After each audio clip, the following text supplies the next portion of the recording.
இதில் வந்து ஒரு நல்ல விஷயம் என்னென்னா, கெமிக்கல் இன்ஜினியரிங்கில் டோட்டல் 60 ஸ்டூடெண்ட்ஸ் இருந்தாங்க. அதில் 35 பாய்ஸ் அண்ட் 25 கேர்ள்ஸ் இருந்தாங்க. என்னோட ரோல் நம்பர் வந்துட்டு 1 இருந்துச்சு. அண்ட் எனக்கு அப்புறம் நெக்ஸ்ட் 5 ரோல் நம்பர்ஸ் வந்துட்டு ஆல் கேர்ள்ஸ். இப்படி இருந்ததுனால என்னோட எல்லா குரூப் ஆக்டிவிட்டீஸு, என்னோட எல்லா லேப்ஸு, அசைன்மெண்ட்ஸு எல்லாமே கேர்ள்ஸ் கூட பண்ண வேண்டியதாக இருந்துச்சு. அப்போ பண்ணும்போது நான் வந்துட்டு ஃபஸ்ட்டு ஆஃப்கோர்ஸ் கொஞ்சம் ஆக்வர்டாக இருந்தேன். I was not able to interact as naturally with girls as I did with boys. ஆனால் ஆஃப்டர் சம் டைம் என்னால் அதை வந்துட்டு பண்ண முடிஞ்சது. I fundamentally started understanding that there is a big difference in the way that a community of boys and a community of girls behave. And a mixed community of them provides a synergy that the two of them individually cannot hope to achieve. So இன்னொன்று என்ன கற்றுக்கிட்டேன் அப்படின்னா, girls வந்துட்டு ஓரளவுக்கு டிஸ்அட்வான்டேஜாக இருக்காங்க as compared to boys, especially இந்தியாவில். ஏன்னா நம்ம வந்து கேர்ள்ஸ் வந்துட்டு ரொம்ப படித்து என்ன பண்ண போகிறாங்க, இல்லை அவங்க வந்துட்டு கேர்ள் தான், she is going to go to another family, let us not push her too much அப்படிங்கிற மாதிரி நினைப்போம். ஸோ இதனால வந்துட்டு girls have been sort of ostracized for a lack of a better term. அதனால அவங்களோட திங்கிங் வந்துட்டு கொஞ்சம் டிஃப்ரெண்டாக இருக்கு. இதனால நான் வந்துட்டு நிறைய சாஃப்ட் ஸ்கில்ஸ் வந்துட்டு கற்றுக்கிட்டேன். In terms of, you know, giving suggestions rather than commands, or being more considerate for other people. It made me a softer, kinder and gentler person than I was before. Now before I used to value efficiency over synergy, and அதுக்கப்புறம் தான் நான் வந்துட்டு long டேர்மாக girls கூட வந்துட்டு ஒரு நல்ல relationship form பண்ணணும்னா, you have to be considerate, you have to think about emotional things as well as physical things அப்படின்ட்டு கற்றுக்கிட்டேன். அதுக்கப்புறம் because I did a lot of assignments and group projects and seminars etcetera with girls, அவங்க கூட வந்துட்டு நான் ஒரு great friendship உருவாக்கிக்கிட்டேன்.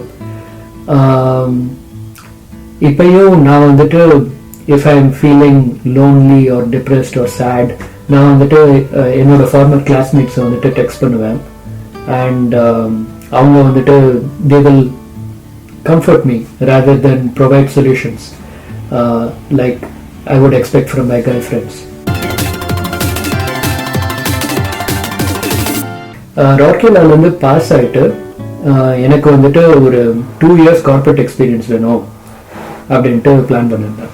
So என்னோட campus பிளேஸ்மெண்ட்ஸில் வந்துட்டு ஃபஸ்ட்டு ட்ரெயின்ஸ் அப்படின்ட்டு ஒரு கன்சல்டிங் கம்பெனி வந்துச்சு. அதுக்கு வந்துட்டு இன்டர்வியூ கொடுத்தேன். இன்டர்வியூ கொடுத்துட்டு we will get back to you in a few weeks அப்படின்ட்டு அவங்க சொல்லியிருந்தாங்க. அதுக்கப்புறம் என்னோட செகண்ட் இன்டர்வியூ கொடுத்தேன்.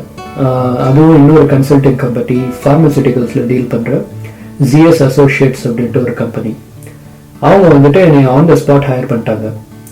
ஸோ அதுக்கப்புறம் I was not able to sit for any other companies. அதுதான் எங்களோட பிளேஸ்மெண்ட் கமிட்டியோட கைட்லைன்ஸ், ரூல்ஸ். ஏன்னா I was getting a decent salary and அந்த ஃபிக்ஸ்டு சேலரிக்கு மேலே ஒரு ஆஃபர் கிடைச்சதுன்னா, and if you accept that offer you cannot chit for other companies. அதனால நான் லைஃப்பில் வந்துட்டு 2 கம்பெனிக்கு தான் இன்டர்வியூ கொடுத்துருக்கேன் இப்போ வரைக்கும். And I join that second company. அதை ஜாயின் பண்ணிவிட்டு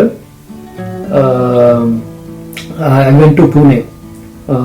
பூனேயில் வந்துட்டு கராடி அப்படிங்கிற ஏரியாவில் வேர்ல்ட் ட்ரேட் சென்டரில் வந்துட்டு எங்களோட ஆஃபீஸ் லொக்கேட் ஆகிருந்துச்சு.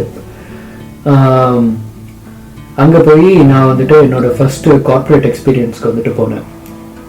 ஸோ என்னோட அஃபிஷியல் ரோல் வந்துட்டு பிஸ்னஸ் ஆப்ரேஷன்ஸ் அசோசியேட் அப்படிங்கிற ஒரு ரோலு. ஸோ மோஸ்ட்லி நாங்கள் வந்து எதில் இன்வால்வ் ஆயிருந்தோம்னா மல்டி சேனல் மார்க்கெட்டிங் அப்படின்ட்டு ஒரு கான்செப்ட் இருக்கு, அண்ட் கீ டிரைவர் அனாலிசிஸ் அப்படின்ட்டு அதோட ஒரு ஆக்சிலரி கான்செப்ட். ஸோ இந்த டீமில் வந்துட்டு என்னை போட்டாங்க. எசென்ஷியலி எங்களோட வேலை வந்து ஒரு புது ஃபார்மசூட்டிக்கல் ப்ராடக்டை வந்து ப்ரமோட் பண்ணுறதுக்கு டிஃப்ரெண்ட் ஸ்ட்ராட்டஜிஸ் வந்துட்டு ஃபாலோ பண்ணுவாங்க.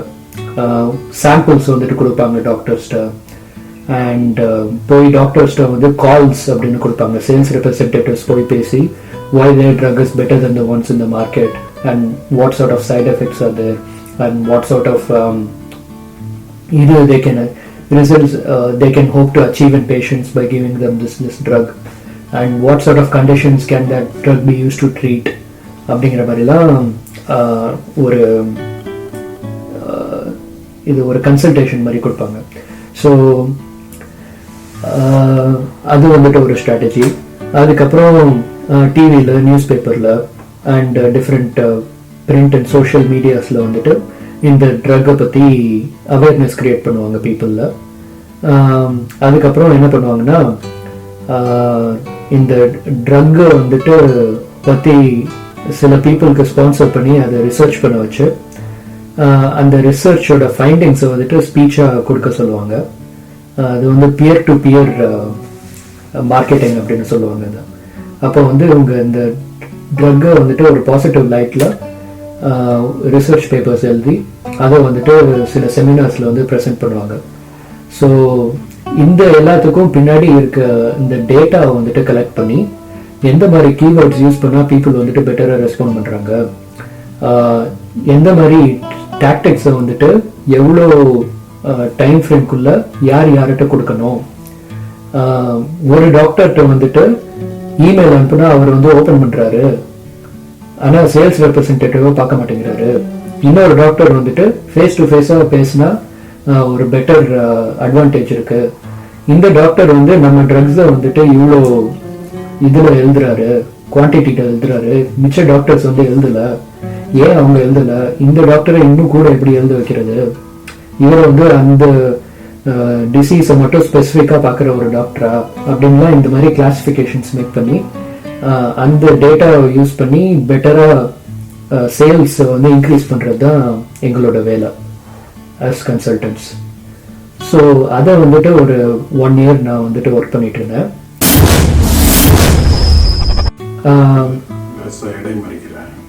இப்போ நீங்கள் முன்னாடி சொன்னீங்க அந்த திருக்குறளை பற்றி சொல்லும்போது மருந்துன வேண்டாம் யாக்கைக்கு அது சொன்னீங்க. அதாவது மருந்து தேவையில்லை, இந்த மாதிரி உணவு. ஆனால் இப்போ வந்து இந்த மெடிசன், இந்த இது ஃபார்மசிட்டிக்கல் இது ஒரு பெரிய இண்டஸ்ட்ரியாக இருக்குது, அதில் ஒர்க் பண்ணுறீங்க. அது ரெண்டும் கான்ட்ரடிக்டரியா இல்லையா? அது வந்துட்டு உண்மையிலே ஒரு கான்ட்ரடிக்ஷன் தான் சொல்ல போனால். ஆனால் சில நோய்கள் வந்துட்டு ஏன் இப்போ வருது அப்படின்ட்டு நம்மளுக்கு தெரியலை. நான் மோஸ்ட்லி ஒர்க் பண்ண ட்ரக்ஸு வந்துட்டு புற்றுநோயை ட்ரீட் பண்ணுறதுக்கான ட்ரக்ஸு, கேன்சர் ட்ரீட் பண்ணுறது. இதில் வந்து ஒரு ஆல்மோஸ்ட் 50-60 டைப் ஆஃப் கேன்சர்ஸ் இருக்குது. இது எல்லாத்தையும் எப்படி ட்ரீட் பண்ணுறது, எதனால இது வருது அப்படின்ட்டு அறிவியல்னால நம்ம இன்னும் ஆராய்ஞ்சு கொண்டே இருக்கிறோம். கெமிக்கல் இன்ஜினியரிங்கில் வந்து ஃபார்மசூட்டிக்கல் வந்து ஒரு சின்ன பகுதியாக இருந்தாலும் அதுலேருந்து ரொம்ப ரெவென்யூஸ் கிடைக்கிற ஒரு பகுதி. அந்த அலோபத்திக் ட்ரக்ஸ் வந்துட்டு ஆனால் என்ன பிரச்சனை அப்படின்ட்டு நான் நினைக்கிறேன்னா, they treat symptoms rather than the source of the problem. நம்ம வந்துட்டு ஒரு ப்ராப்ளம் இருந்துச்சுன்னா டாக்டர்ஸ் வந்து அந்த ப்ராப்ளம் வந்து எது காஸ் பண்ணுது அப்படின்ட்டு அதை பார்த்து அதுக்கு அதை வந்துட்டு ட்ரீட் பண்ணுற மாதிரி ப்ரிஸ்கிரைப் பண்ணணும். பட் அலோபதி வந்து இன்னும் கொஞ்சம் நேசண்டான ஒரு மெடிக்கல் ஃபீல்டாக இருக்கிறதுனால, இப்போ ரீசெண்ட்லி எவால்விங்கான ஒரு மெடிக்கல் ஃபீல்டாக இருக்கிறதுனால நம்ம வந்து இன்னும் சிம்டம்ஸை தான் அதை வந்துட்டு ட்ரீட் பண்ணிகிட்ருக்கோம். I think that might be one of the reasons. அந்த அந்த இண்டஸ்ட்ரி பற்றி என்ன நினைக்கிறீங்க? அது அவங்க வந்து நீங்கள் ஏற்கனவே சொன்னீங்க அந்த மணி, ஸோ இட்ஸ் ப்ராஃபிட் ஓரியன்டாக இருக்குது. ஒரு நீங்கள் சொன்ன மாதிரி மனித குலத்தோடைய நல்வாழ்வுக்கு அதனுடைய சென்டராக இருக்குதா இல்லையா? ஏன் அது ப்ராஃபிட் ஓரியன்டாக இருக்குது? அது அந்த இண்டஸ்ட்ரியில் நீங்கள் இருந்ததுனால சினிக்கலாக நம்ம வந்துட்டு யோசிச்சோம்னா ஆக்சுவலாக ரொம்ப ப்ராஃபிட்காக தான் அந்த ஃபார்மசியூட்டிக்கல் இண்டஸ்ட்ரி வந்துட்டு ஃபங்க்ஷன் ஆகுது. இப்போ ஃபார் எக்ஸாம்பிள், நாங்கள் வந்துட்டு ஒரு டாக்டர் கூட மீட் பண்ணோம் எங்களோட ஒர்க் பிளேஸில். அதுக்கப்புறம் அவங்க கூட ஒரு இன்ஃபார்மலாக ஒரு டின்னருக்கு வந்துட்டு கூப்பிட்டு போனாங்க. அப்போ வந்து நான் ஒரு டாக்டர்கிட்ட பேசிகிட்டு இருந்தேன். அவர் வந்து என்ன பண்ணியிருக்காருன்னா, இந்த சேல்ஸ் ரெப்ரசன்டேட்டிவ்ஸ் வந்துட்டு லா படி யூஎஸில் வந்து டாக்டர்ஸ்க்கு கிஃப்ட் எல்லாம் கொடுக்கக்கூடாது. ஒரு அமௌண்ட் ஆஃப் மணிக்கு மேலே ஒர்த்தான திங்ஸ் வந்துட்டு கொடுக்கக்கூடாது. அதை வச்சு அவங்க வந்து அவங்க ட்ரக் எழுத வைக்கிறதுக்கு இன்ஃப்ளூயன்ஸ் பண்ணுறாங்க அப்படின்ட்டு நினச்சி அதை வந்து ப்ரிவென்ட் பண்ணுறதுக்கு ஒரு லா இருக்குது. அதனால யூஸ்வலாக இந்த சேல்ஸ் ரெப்ரசன்டேட்டிவ்ஸ் ஒரு பென் கொடுப்பாங்க டாக்டர்கிட்ட. நீங்கள் பார்த்தீங்கன்னா அந்த டாக்டர் வந்து சொல்லியிருக்காரு, நான் 1 இயர்ல எனக்கு சேல்ஸ் ரெப்ரசன்டேட்டிவ்ஸ்ட்டு வந்து எவ்வளோ பென் கிடைக்குது அப்படின்ட்டு மெஷர் பண்ணேன். அது வந்து ஒரு சின்ன ஒரு புக் ஷெல்ஃப், அதில் வந்து நீங்கள் ஒரு 200-300 புக்கு எடுக்கலாம். அது ஃபுல்லாக பென்னாக இருந்துச்சு. அவர் வந்து ஒரு ஃபோட்டோ காமிச்சார். அப்போ வந்து நீங்கள் பார்த்தீங்கன்னா ஒரு ஃபார்மசியூட்டிக்கல் கம்பெனி, ஒரு மருந்து தயாரிக்கிறவங்க அப்படிங்கிறவங்க வந்துட்டு காசுக்காக தான் அதை வந்துட்டு செய்வாங்க. ஏன்னா அவங்க வந்து ஒரு ரிசர்ச் பண்ணுறதுலேயே அவங்களுக்கு பில்லியன்ஸ் ஆஃப் டாலர்ஸ் போகுது. அதை வந்துட்டு மீட்கணும், அதுக்கு மேலேயும் சம்பாரிச்சு அவங்களோட இன்வெஸ்டர்ஸ்க்கெல்லாம் ஷேர்ஸ் வந்துட்டு கொடுக்கணும், டிவிடெண்ட்ஸை கொடுக்கணும் அப்படிங்கிறது தான் ஒரு கம்பெனியோட மோட்டிவ். இவங்களை வந்துட்டு நம்ம டாக்டர்ஸ் வந்து பார்க்க விடக்கூடாது. அதுதான் ஒரு இண்டிவிஜுவலாக நான் வந்துட்டு சொல்கிறது. As a corporate person of course நான் வந்துட்டு நிறைய எக்ஸ்கியூசஸ் கொடுக்கலாம். இந்த மாதிரி டாக்டர்ஸ்க்கு வந்துட்டு அப்போ என்னோட ட்ரக்கை பற்றி எப்படி தெரிய போகுது, புதுசாக அதில் மார்க்கெட்டில் என்ன சேஞ்ச் வந்திருக்குன்னு நான் எப்படி சொல்ல முடியும், அதனால நான் வந்துட்டு போய் ஆளுங்களை அனுப்பி இந்த மாதிரி டிஃப்ரெண்ட் மார்க்கெட்டிங் ஸ்ட்ராட்டஜிஸ் வச்சு தான் பண்ண முடியும் அப்படின்ட்டு நான் வந்துட்டு சொல்லலாம். ஆனால் ஒரு மனிதாபிமான ஹியூமனிடேரியன் ஆங்கிள் இருந்து இது வந்துட்டு பார்க்கும்போது ஹெல்த், எஜுகேஷன் இந்த மாதிரி கிரிட்டிக்கல் செக்டர்ஸில் வந்துட்டு அட்வர்டைசிங் பண்ணி பீப்புளை இன்ஃப்ளூயன்ஸ் பண்ணுறது வந்து இம்மோரல் அப்படின்ட்டு எனக்கு தோணுது. Especially because I know how effective that advertising can be. உதாரணமா இப்போ வந்து ட்ரக் ஏ, ட்ரக் பின்ட்டு 2 இருக்குன்னு வச்சுக்கோங்க. ட்ரக் பி வந்துட்டு ஒரு ஜெனரிக் மெடிசன். அதை வந்துட்டு ஒரு 100 வருஷத்துக்கு முன்னாடியே கண்டுபிடிச்சிட்டாங்க. அதனால அதோட பேட்டன்ட் வந்து எக்ஸ்பயர் ஆயிடுச்சு, யாருனாலும் விற்கலாம். ட்ரக் ஏ வந்துட்டு சேம் மெடிசன், பட் அது வந்து ஒரு பிராண்ட் நேமோட விற்கிறாங்க. அந்த பிராண்ட் நேம் அதில் போடுறதுனால இதை வந்து 50 சென்ட்ஸ்க்கு விற்றா இதை வந்துட்டு $12 விற்கிறாங்க. அப்பனா உங்களுக்கு 24 மடங்கு கூட அமௌண்ட் ஆஃப் மணியை வச்சு ஒரே ட்ரக்கை 2 பிராண்டா மார்க்கெட் பண்றாங்க. இப்போ இந்த சேல்ஸ் ரெப்ரசன்டேட்டிவ்ஸ் போய் டாக்டர்ஸ்ட இந்த பிராண்ட் போட்டிருக்க ட்ரக்கை வந்துட்டு நீங்க வந்து பிரிஸ்கிரைப் பண்ணணும் அப்படின்னு சொல்லி இன்ஃப்ளூயன்ஸ் பண்றாங்க.